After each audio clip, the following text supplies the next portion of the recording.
Muy buenos días, amados hermanos, Dios les bendiga. Es un placer para nosotros estar esta mañana. Gracias al Señor por este nuevo año 2021 y esperamos que en este año el Señor pueda dar muchas oportunidades personales, pero también que en la vida de la iglesia mucho se pueda avanzar este año en el nombre del Señor. Bien, nosotros queremos dar continuidad a este encargo de Primera de Tesalonicenses. Y el tema general es Dios nos llama para su reino y gloria. Y estamos en el mensaje 4, la obra de fe. Me gustaría leer algunos versículos y luego poder orar para entrar en el encargo. Está en 1 de Tesalonicenses capítulo 1, versículos 5 al 9 y 2 de Tesalonicenses capítulo 1, versículo 11. Ok. Dice así: pues nuestro evangelio no llegó a vosotros en palabras solamente, sino también en poder, en el Espíritu Santo y en plena certidumbre.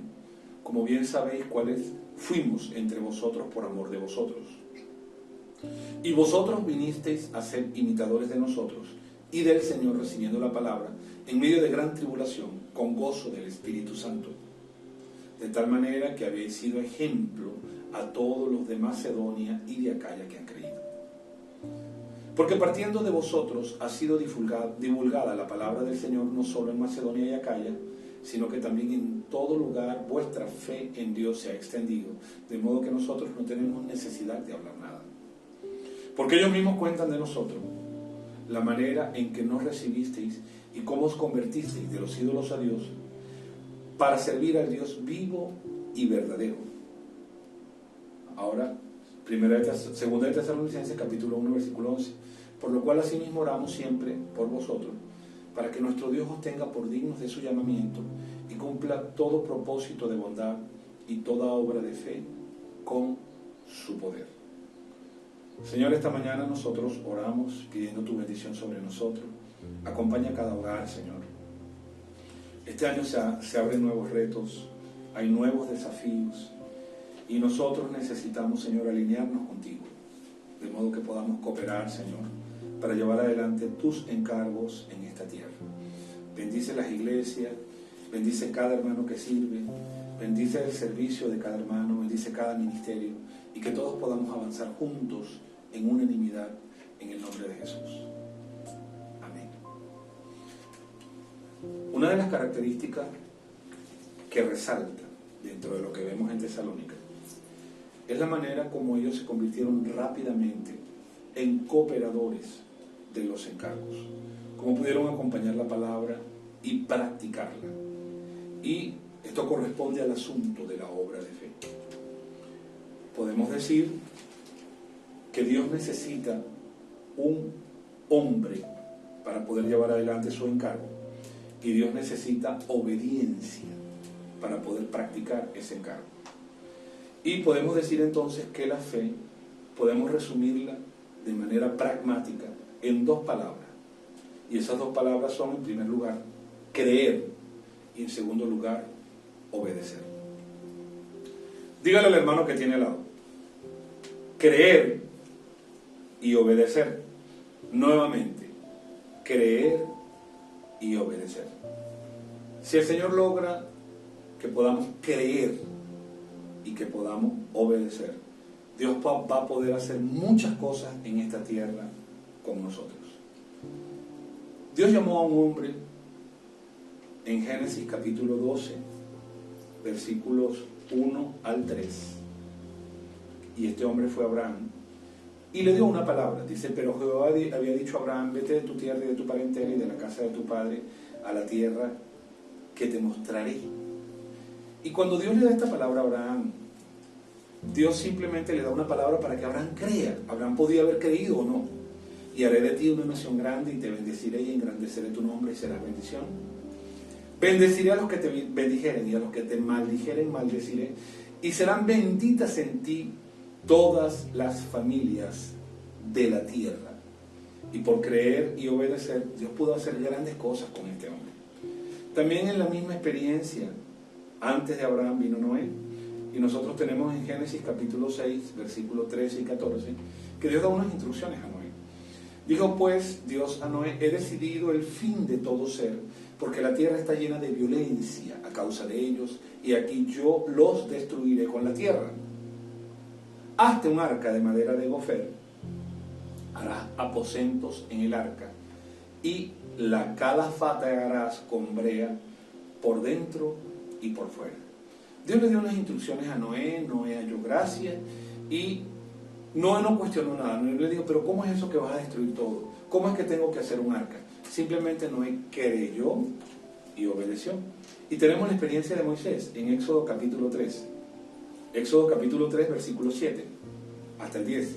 Dice, dijo luego Jehová a Moisés, bien he visto la aflicción de mi pueblo que está en Egipto, y he oído su clamor a causa de sus exactores, pues he conocido sus angustias, y he descendido para librarlos de manos de los egipcios, y sacarlos de aquella tierra a una tierra buena y ancha, a tierra que fluye leche y miel, a los lugares del cananeo, del eteo, del amorreo, del fereceo, del heveo y del jebuseo.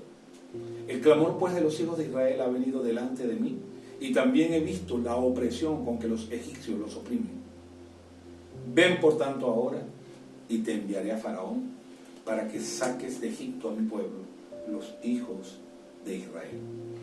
Y Moisés tuvo que lidiar con un conflicto entre su obediencia y la palabra de Dios, y debido a su obediencia Dios pudo sacar a los hijos de Israel de Egipto. Ok, nosotros necesitamos remontarnos a ver la primera experiencia de rebelión mostrada en la Biblia. ¿Y por qué es tan dañino que el hombre pretenda cuestionar a Dios, o altercar con Dios, o discutir con Dios, o pensar por qué Dios tiene que tener la razón? Y nosotros leemos en Génesis capítulo 1, versículos 1 y 2. En el principio creó Dios los cielos y la tierra. Y el verso 2 dice, y la tierra estaba desordenada y vacía, y las tinieblas estaban sobre la faz del abismo, y el Espíritu de Dios se movía sobre la faz de las aguas. Interesante, porque Dios no crea cosas desordenadas, Dios no crea cosas vacías. En estos dos versículos sucedió una rebelión. Luzbel, el querubín protector que Dios había creado y le había dado la encomienda de la primera creación, se rebeló contra Dios. Y a causa de esa rebelión, toda la tierra fue trastornada, y Dios tuvo que emitir un juicio. Vamos a leer Isaías capítulo 14, versículos 12 al 15. ¿Cómo caíste del cielo, oh lucero, hijo de la mañana? Cortado fuiste por tierra, tú que debilitabas a las naciones. Tú que decías en tu corazón, subiré al cielo, en lo alto, junto a las estrellas de Dios levantaré mi trono, y en el monte del testimonio me sentaré a los lados del norte. Sobre las alturas de las nubes subiré, y seré semejante al Altísimo. Mas tú, derribado eres hasta el Seol, a los lados del abismo. Bien, y aquí en estos versículos nosotros encontramos cómo Satanás se enorgulleció, y eso derivó en su caída. En Ezequiel 28 también, versículos 14 al 17. Tú querubín grande, protector, yo te puse en el santo monte de Dios. Allí estuviste en medio de las piedras de fuego, te paseabas. Perfecto eras en todos tus caminos, hasta el día en que fuiste creado, desde el día en que fuiste creado, hasta que se halló en ti maldad. A causa de la multitud de tus contrataciones fuiste lleno de iniquidad y pecaste, por lo que yo te eché del monte de Dios y te arrojé de entre las piedras del fuego, oh querubín protector. Se enalteció tu corazón a causa de tu hermosura, corrompiste tu sabiduría a causa de tu esplendor. Yo te arrojaré por tierra, delante de los reyes te pondré, para que miren en ti. Estos dos pasajes, tanto el de Isaías como el de Ezequiel, nos remiten a la experiencia de la rebelión. Y la experiencia de la rebelión en este caso surgió porque el querubín no estaba de acuerdo con Dios. Él cuestionó a Dios, él cuestionó su palabra, él cuestionó sus decisiones. Y por eso el versículo 2 de Génesis, que dice la tierra estaba desordenada y vacía, cuando la consultamos en el original no es que estaba, la tierra llegó a estar desordenada y vacía, lo que significa que en un principio fue creada perfecta, pero a causa de la rebelión de Satanás fue totalmente desordenada. Hay un versículo que nos aclara esto, es Isaías 45, 18. Dice, porque así dijo Jehová que creó los cielos. Él es Dios, el que formó la tierra, el que la hizo, preste atención, y la compuso. Preste atención a estas dos palabras. El que la hizo, un verbo, y el que la compuso, otro verbo. No la creó en vano, para que fuese habitada la creó. Yo soy Jehová y no hay otro. Bien, antes de la recreación de la tierra, de que la tierra fuera reordenada en el principio, cuando fue entregada en manos de Satanás, del querubín protector, hubo criaturas preadámicas, y esas criaturas preadámicas corresponden a todos los fósiles que se han encontrado: el hombre neandertal, el Pithecanthropus erectus, el hombre de Java, todos esos tipos de fósiles que correspondían a humanoides. Y todas esas criaturas preadámicas, todas esas criaturas participaron en la misma rebelión. Satanás lideró una rebelión y la opción de Dios fue enviar un diluvio. En ese diluvio ellas quedaron sin cuerpo y esos seres pasaron a habitar incorpóreos en el mar y llegaron a ser los demonios, espíritus inmundos. Esa es la razón por la cual, por ejemplo, Mateo 8 dice lo siguiente: y aquí se levantó en el mar una tempestad tan grande que las olas cubrían la barca, pero él dormía. Y vinieron sus discípulos y le despertaron diciendo: Señor, sálvanos, que perecemos. El Señor está yendo hacia Gadara. Y les dijo: ¿por qué teméis, hombres de poca fe? Entonces, levantándose, reprendió los vientos y al mar, y se hizo grande bonanza. Importante, reprendió los vientos y al mar. Los vientos, porque es el lugar donde se mueven los ángeles caídos. Y el mar, porque es el lugar de la habitación de los demonios. Continuamos. Y los hombres se maravillaron diciendo: ¿qué hombre es este, que aún los vientos y el mar le obedecen? Y en Mateo 8, 31 y 32, siguiendo la secuencia de este mismo capítulo, dice: y los demonios le rogaron: si nos echa fuera, permítenos ir a aquel hato de cerdos. Y él les dijo, id. Y ellos salieron y se fueron a aquel hato de cerdos. Y aquí todo el hato de cerdos se precipitó en el mar por un despeñadero y perecieron en las aguas. Ok, esto nos muestra entonces que hubo una rebelión, que en esta rebelión las criaturas preadámicas llegaron a ser los demonios, y que esta rebelión muestra el principio de la inconformidad, de que el querubín que Dios creó no estaba conforme con Dios. Así que Dios inició una obra de restauración. Por eso nosotros vemos en Génesis la recreación en 7 días, y allí nosotros vemos un primer día, y en el primer día Dios restaura la luz para poder establecer el orden.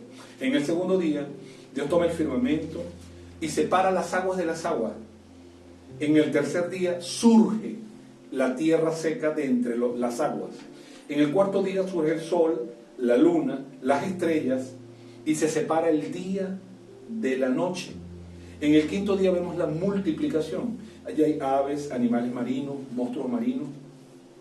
En el sexto día se crean los animales terrestres, ganado, reptiles, y al final del sexto día se crea el hombre a su imagen y semejanza. Este hombre creado es el centro del plan de Dios, la pieza fundamental. Debido a que los ángeles no correspondieron al plan de Dios liderado por Satanás, el querubín, Dios no va a entregar más su plan, sino que necesita al hombre, y por eso crea al hombre. Entonces, Dios crea a un hombre en extremo simple. Porque cuando comenzamos hablando de Tesalónica, lo que más se aprecia de la iglesia en Tesalónica es su sencillez, poder creer y obedecer. Y si algo Dios necesita de ti, es que puedas creer y obedecer. Que cuando Dios hable, nuestro corazón pueda tomar la palabra como la tomaron los tesalonicenses, para abrazarla como que esa palabra viene de Dios y para poder practicarla. Ok. Dios entonces creó un hombre simple simple en satisfacer sus necesidades. En Génesis 2, capítulos 9 y 10, muestra que este hombre fue creado y Dios colocó, dice Dios, y Jehová Dios hizo nacer de la tierra todo árbol delicioso a la vista. Es decir, Dios le creó en un paraíso maravilloso, bueno para comer, y también el árbol de la vida en medio del huerto, y el árbol de la ciencia del bien y del mal. Las necesidades del hombre eran simples. Simple en creer lo que Dios hablaba. Dios creó un hombre que escuchaba a Dios, no cuestionaba, no argumentaba, no infería, no tenía criterios de diferenciación, no se ponía a discutir con Dios. Dios, yo creo que no es de esta manera. Dios, yo creo que es de esta otra forma. Un hombre muy simple. Y este hombre fue creado con un espíritu humano para ser lleno del elemento de Dios. Solamente que ese hombre era incompleto y por eso Dios creó una completación. Y ese complemento que Dios creó es Eva. Eva lo complementaría emocionalmente, Eva lo complementaría afectivamente, Eva lo complementaría sexualmente, Eva lo complementaría espiritualmente, y ella de modo sumiso podría indicar otras perspectivas en cuanto a lo que Adán estaba haciendo, porque ella fue hecha más perspicaz, fue hecha con más agudeza. Es la razón por la cual muchas personas dicen que las mujeres tienen un sexto sentido.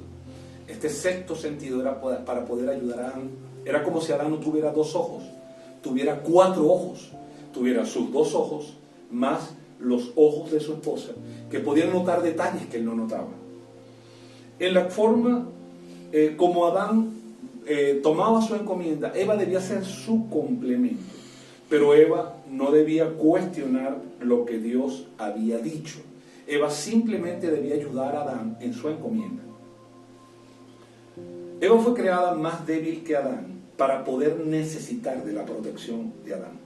Entonces, Dios colocó en el huerto, en el centro del huerto, 2 árboles: el árbol de la vida y el árbol de la ciencia del bien y del mal. Hermano, qué sencillo es creer y qué sencillo es obedecer, pero siempre el hombre toma el camino más difícil. En lugar de creer, el hombre se torna incrédulo, y en lugar de obedecer, el hombre se torna desobediente. Era tan sencillo obedecer una instrucción: del árbol de la ciencia del bien y del mal no comerás. Yo le pregunto a usted, hermano, si usted estuviera en el Edén y Dios le dice: del árbol de la ciencia del bien y del mal no comerás, ¿usted qué entiende? ¿Qué no va a comer? No necesitaba hacer tantas preguntas, no necesitaba hacer tantos cuestionamientos. Simplemente usted, Dios dijo que no comería, no comeré. Ya, no necesitaba tanto análisis. Sin embargo, la línea de la autoridad fue rota. La serpiente entró y entonces la mujer escuchó a la serpiente, y a partir de allí la línea de autoridad, que era Dios, Cristo, el varón, la mujer, fue rota. 1 Corintios capítulo 11, versículo 3. Porque quiero que sepáis que Cristo es la cabeza de todo varón, y el varón es la cabeza de la mujer, y Dios la cabeza de Cristo. Entonces la palabra de Dios fue cuestionada y desobedecida. Hermano, a lo largo de la historia, la dificultad de Dios con el hombre es la misma. ¿Y cuál es el problema hoy con las iglesias? ¿Y cuál es el problema hoy con las hermanas? ¿Y cuál es el problema hoy con los jóvenes? ¿Y cuál es el problema hoy con los líderes? ¿Y cuál es el problema hoy con los matrimonios? Es el mismo: incredulidad y desobediencia. Cuando tomamos la palabra, hermano, la palabra debe ser para nosotros una fuente de alimento y una fuente para poder creer lo que Dios está diciendo y para poder obedecer lo que Dios está diciendo. Hebreos capítulo 3, versículo 18 y versículo 19. Dice: y a quienes juró que no entrarían en su reposo, sino aquellos que desobedecieron. Aparece nuevamente la palabra desobediencia. Y vemos que no pudieron entrar a causa de incredulidad. Y amados hermanos, yo les digo lo siguiente: estas dos palabras hoy deben tocar nuestra vida, deben hacernos reflexionar. Y estas dos palabras, hermano, nosotros necesitamos considerarlas: incredulidad y desobediencia. Dios espera de nosotros creer y obedecer. Bien, con la caída del hombre se desarrolla entre Génesis 1 y Génesis 6 un panorama muy negro, en el cual Caín tomó su forma independiente. Los hombres, unos acompañaron a Dios, otros no acompañaron a Dios, pero en el capítulo 6, sucede algo terrible, terrible. Y es lo siguiente, dice: aconteció que cuando comenzaron los hombres a multiplicarse sobre la faz de la tierra, y les nacieron hijas, que viendo los hijos de Dios, y aquí, hijos de Dios, se refiere aquí a ángeles. Cualquier duda pueden contactarme y podemos aclarar este punto, pero no voy a aclararlo con tanto detalle en este momento. Vieron los hijos de Dios que las hijas de los hombres eran hermosas, tomaron para sí mujeres, escogiendo entre todas. Y dijo Jehová: no contenderá mi espíritu con el hombre para siempre, porque ciertamente él es carne, mas serán sus días 120 años. Y había gigantes en la tierra en aquellos días. Y también después que llegaron los hijos de Dios a las hijas de los hombres, y les engendraron hijos. Estos fueron los valientes que desde la antigüedad fueron varones de renombre. Y se arrepintió Jehová Dios de haber hecho al hombre en la tierra, y le dolió en su corazón. La unión de los ángeles, porque estos ángeles tomaron cuerpo, se corporificaron, tomaron cuerpos humanos, poseyeron cuerpos, se hicieron fuertes y engendraron con las hijas de los hombres, es decir, con la especie humana, engendraron una especie que Dios no había creado. Y esta especie son los gigantes. Cuando consultamos en el original griego, esta palabra nefilines, esta palabra nefilines parece indicar lo siguiente: el que derriba, el que tumba con violencia. ¿Por qué? Porque los gigantes pasaron a tener el control. Vea lo que sucedió. Al nacer gigantes y multiplicarse una raza de gigantes, es como cuando usted coloca una especie que no es autóctona en un ecosistema. Le cuento una experiencia. En Estados Unidos, dentro de un acuario, estaba un pez llamado el pez león. Y durante un huracán, el huracán hizo desastre y creó las condiciones para que ese pez saliera de donde estaba y se unió al agua y salió al mar. Resultado: ese pez león tiene espinas venenosas, por lo tanto, él no tiene depredadores y se multiplica rápidamente. Consecuencia: ese pez león ha acabado con innumerable cantidad de peces porque no tiene control. ¿Qué pasaría con una especie como los gigantes? Los hombres vivían 900 años. Dios les redujo la vida a 120. Pero ¿qué pasaría con una especie como los gigantes? Si ellos empezaran a aplastar hombres, si ellos empezaran con violencia sobre los hombres, les voy a explicar qué pasaría. Acabarían con la raza humana, porque el hombre no tiene una fuerza. Goliat fue derrotado por David, pero analicemos de verdad, o sea, eso fue un milagro, eso fue algo que Dios hizo. Pero ¿cuánto medía Goliat? Goliat podía medir, según el registro de la Biblia, 3 metros 20, 3 metros, un poco más de 3 metros 20.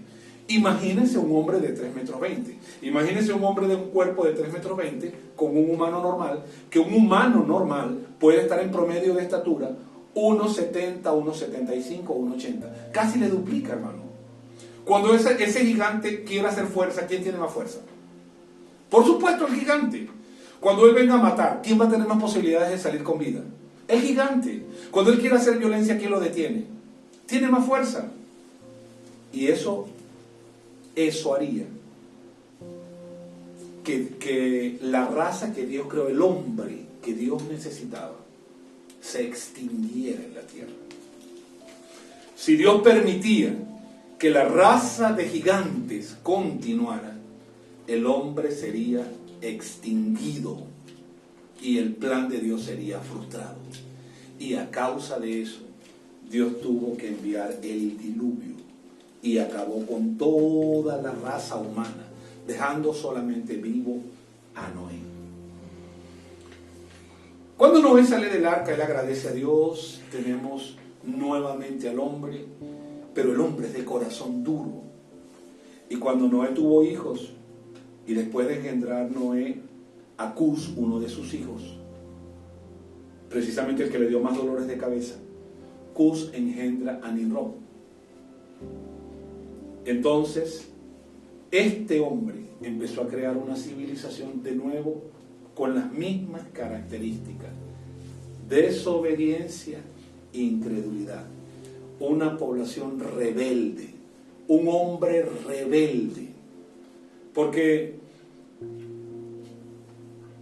Noé tiene 3 hijos, pero de entre ellos, ¿verdad? Cus es el que resalta, y Cus engendra, está Can engendra Cus, Can engendra Cus, y Cus engendra a Nimrod. O sea, Nimrod es el bisnieto de Noé. Pero Nimrod prontamente tuvieron la misericordia de Dios, fueron librados de los gigantes, están en una nueva tierra, pero nuevamente el corazón del hombre se voltea. Y yo le digo algo, hermano, tengamos nosotros cuidado, porque esta es una lección para nosotros. Nuestro corazón se puede volver duro, se puede volver incrédulo. Génesis 10 del 8 al 11. Y Cus engendró a Nimrod, que llegó a ser el primer poderoso en la tierra. Este fue vigoroso cazador delante de Jehová. Aquí la preposición delante es más bien en contra, por lo cual se dice así como Nimrod, poderoso cazador en contra de Jehová. Y fue el comienzo de su reino Babel, Erec, Accad y Calne en la tierra de Sinar. De esta tierra salió para Asiria y edificó Nínive, Rehoboth, Cala. Entonces el comienzo de su reino fue Babel. ¿Qué originó Nimrod? Nimrod, junto con su madre, Semiramis, ellos crearon un mito, el mito de la madre y el niño, que surge retratado en la historia cada vez que usted ve la figura de una madre con su hijo en todas las civilizaciones, el mito de la madre y el hijo. Y Semiramis dijo que ella era la diosa Luna y su hijo era el dios Sol. Y cuando muere Nimrod, ella engendra a Tamuz. Y dice que Tamuz es la resurrección de Nimrod. Y ellos crean una civilización que no cree en Dios, por eso desarrollaron la Torre de Babel. Y la Torre de Babel es un desafío a Dios, o sea, no nos importa Dios, no queremos nada con Dios, lo que Dios diga no nos interesa, hermano. Y esta misma civilización es la que está hoy en oposición a Dios. La civilización donde vivimos, hermanos, es una civilización que quiere darle las espaldas a Dios. Por eso, gracias al Señor por la iglesia, donde nosotros no queremos darle la espalda a Dios, donde queremos estar de vuelta a Dios, mirando a Dios, creyendo a Dios, obedeciendo a Dios. Porque el camino de Nimrod es el camino de la independencia, no me importa Dios, no me interesa Dios. El Salmo 2 retrata algo interesantísimo, Salmo capítulo 2. Porque en el Salmo 2 muestran cómo los hombres conspiran contra Jehová y contra su ungido. ¿Por qué se amontinan las gentes y los pueblos piensan cosas vanas? Se levantarán los reyes de la tierra y príncipes consultarán unidos, príncipes unidos contra Jehová y contra su ungido, diciendo: rompamos sus ligaduras. Es decir, no queremos relación con Dios, no queremos nada que nos ate a Dios, no queremos nada que nos lleve a Dios y echemos de nosotros sus cuerdas. El que mora en los cielos se reirá, el Señor se burlará de ellos. Luego hablará a ellos en su furor y los turbará en su ira. Pero yo he puesto mi Rey, aleluya, nuestro Señor Jesús, sobre Sión, mi santo monte. Yo publicaré el decreto. Jehová me ha dicho, mi hijo eres tú, yo te he engendrado hoy. Pídeme y te daré por herencia a las naciones y como posesión tuya los confines de la tierra. Las quebrantarás con vara de hierro y como vasija de alfarero los desmenuzarás. Ahora pues, oh reyes, sed prudentes, admitid amonestación, jueces de la tierra. Servid a Jehová con temor y alegraos con temblor. Honrad al Hijo para que no se enoje y perezcáis en el camino, pues se inflama de pronto su ira. Bienaventurados todos los que en Él confían. Dios entonces va a reconectar el hombre con Dios y eso es posible solamente por Cristo y por la fe. Para eso Dios levantó la iglesia en esta tierra. Durante el Antiguo Testamento, el pueblo de Dios solo fue guardado por la ley y la ley fue un ayo. Es un tipo de guarda, un tipo de supervisor. Era como un mayordomo que no era el papá, pero podía guiar al niño mientras crecía. Y, aleluya, Dios tomó a Jesús para que Jesús sea realmente la realidad de este ayo, aquel que está en nuestro espíritu. Señor Jesús, el gobierno humano fundado por Nimrod es para hablar de independencia, y esta independencia abre el camino para lo que al final será la alianza de todos los hombres en la batalla de Armagedón con el anticristo y el falso profeta. Por esa razón, después de Nimrod, Dios entonces llamó a Abraham. Dios hizo un llamado y de ahí surgió el pueblo de Israel. Y en medio de este pueblo de Israel, Dios pudo levantar, ¿verdad?, nuevamente en un hombre la obediencia, creer y obedecer. Esa fue la experiencia de Abraham. Y allí nuevamente Dios vino a reconectar al hombre con Dios, no por la ley, sino por la obediencia. Señor Jesús, cuando Pablo fue a Tesalónica, Pablo predicó palabras de fe entre los tesalonicenses. Y realmente la manera como los hermanos de Tesalónica recibieron la palabra fue increíble. Me gustaría tomar un versículo que está en Primera de Tesalonicenses, capítulo 1, versículo 6. Dice: y vosotros vinisteis a ser imitadores de nosotros y del Señor, recibiendo la palabra en medio de gran tribulación con gozo del Espíritu Santo. Aquí muestra cómo recibieron las palabras. Primero, estaban en medio de gran tribulación, pero la recibieron con gozo. Cuando estás atribulado, ¿tú cómo recibes la palabra? O la palabra la recibes solamente cuando estás contento. Y el versículo: porque partiendo de vosotros ha sido divulgada la palabra del Señor, no solo en Macedonia y Acaya, sino en todo lugar vuestra fe en Dios se ha extendido, de modo que nosotros no tenemos necesidad de hablar de nada, porque ellos mismos cuentan de nosotros la manera en cómo nos recibisteis, cómo os convertisteis de los ídolos a Dios para servir al Dios vivo y verdadero. Realmente los hermanos de Tesalónica fueron un ejemplo en cómo recibir la palabra.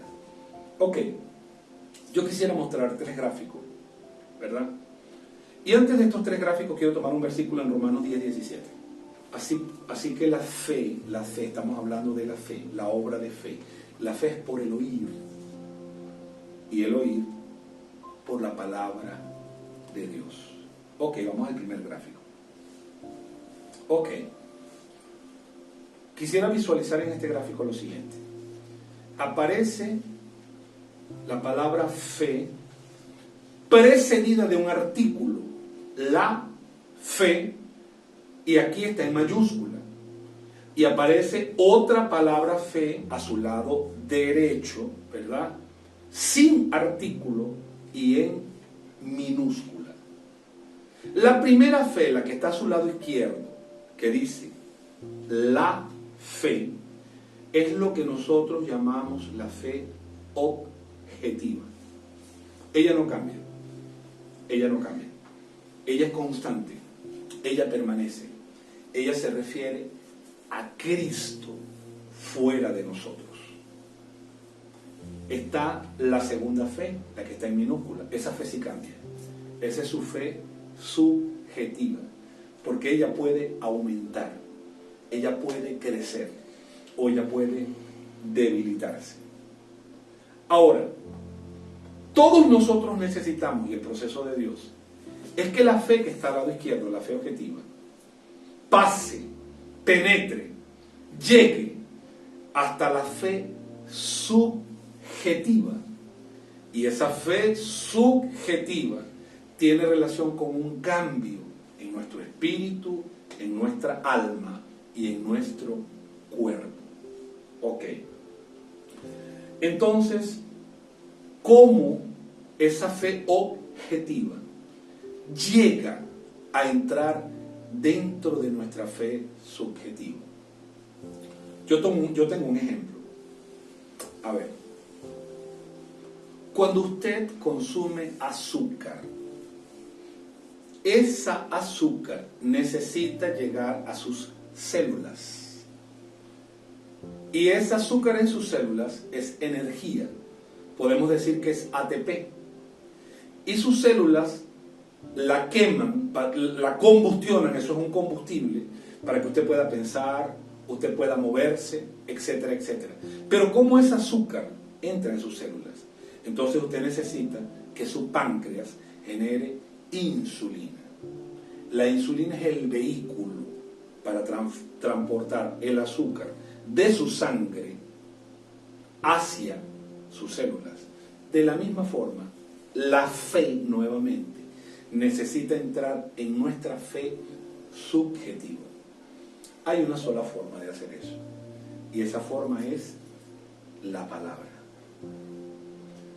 La palabra que leemos, la palabra que escuchamos en los mensajes, las palabras que oímos cuando colocamos en el internet, en YouTube, en nuestro teléfono, ustedes mismos en este momento que están viendo este mensaje. La palabra que está siendo transmitida toma la fe objetiva y la lleva dentro de nuestra fe subjetiva, y eso devuelve al hombre su conexión con Dios. Por eso esta mañana yo te pido, quita toda preocupación de tu mente, quita toda angustia. Si algunas cosas no están saliendo bien, permíteme decirte, tenemos al Señor y en el Señor podemos confiar. Ahora, esta fe objetiva necesita entrar, ¿verdad? Por eso, el camión es la palabra. ¿Cómo la fe va a entrar dentro de tu fe subjetiva? Necesitas la palabra. Dile al hermano que tiene al lado, necesitas la palabra. Díselo, necesitas la palabra. Sin la palabra, es como si usted no tuviera insulina. La fe está, o sea, usted tiene el azúcar, pero no puede llevar ese azúcar hacia adentro de sus células. Y la palabra es el único canal. Por eso, mientras más escuchamos, mientras más leemos, mientras más tomamos la palabra, más ese trabajo, la fe, va a cesar a estar dentro de nuestra fe. Por eso, cuando oímos, cuando leemos, en su corazón pasa algo, usted pasa a creer. Como la experiencia de los primeros que leímos, como Abraham. Abraham le creyó a Dios, Moisés creyó, Noé creyó, y nosotros pasamos a creer. Por eso la palabra, oímos o leemos y creemos, y eso entra en nuestra fe subjetiva, que implica nuestro espíritu, nuestra alma y nuestro cuerpo. En la parábola del sembrador, nosotros vemos que muchas veces la semilla intentó en la tierra, que es nuestro corazón, y no encontró porque había dificultades. A veces este camión encuentra un portón y él toca y toca y toca y toca, pero el portón está cerrado. Pero no se preocupe, a medida que el oír continúa, que la lectura continúa, el portón se abre. Algunas personas son muy duras en su corazón. Por eso cuando usted le predica el evangelio a algunos vecinos dicen, no, ese nunca va a creer. No, cree que sí va a creer. Pero él necesita escuchar, escuchar y escuchar. Y un día ese portón va a ser abierto. Ok. Ya el camión entró. Entonces nosotros tenemos un segundo gráfico. Significa entonces que la fe, que es el Señor Jesús, ahora en nuestro espíritu comienza a tomar no solo nuestro espíritu, sino a tomar nuestra alma y hasta nuestro cuerpo. Entonces, usted se dio cuenta de lo importante que es la palabra y por eso usted continúa recibiéndola, tomándola. Por eso este mensaje es la obra de fe. Usted necesita creer y obedecer. No habrían problemas en la iglesia, hermano, si obedientemente los ancianos, las autoridades, los coordinadores, los diáconos, los que sirven en los sectores, aprendiéramos a creer y obedecer. No habrían tantos cuestionamientos y las iglesias avanzarían maravillosamente. Ok, este creer, este tomar la palabra, nos lleva a ser más infundidos con el elemento de esta fe que es Cristo y pase a entrar interiormente en nosotros. Y ese camino continúa llenándonos, llenándonos, llenándonos. Más la fe se convierte en nuestra fe subjetiva. Y el resultado es el tercer gráfico. Un día, esta fe llenará tan plenamente nuestra alma, no solo nuestro espíritu, también nuestra alma y nuestro cuerpo, que ya no habrá espacio para más nada y nosotros alcanzaremos la madurez. Esta fe nos llenará plenamente y eso es nuestra plena filiación. Nuestro espíritu habrá sido totalmente salvo, nuestra alma habrá sido totalmente transformada y salva y por último, nuestro cuerpo habrá sido transfigurado. Dios les bendiga.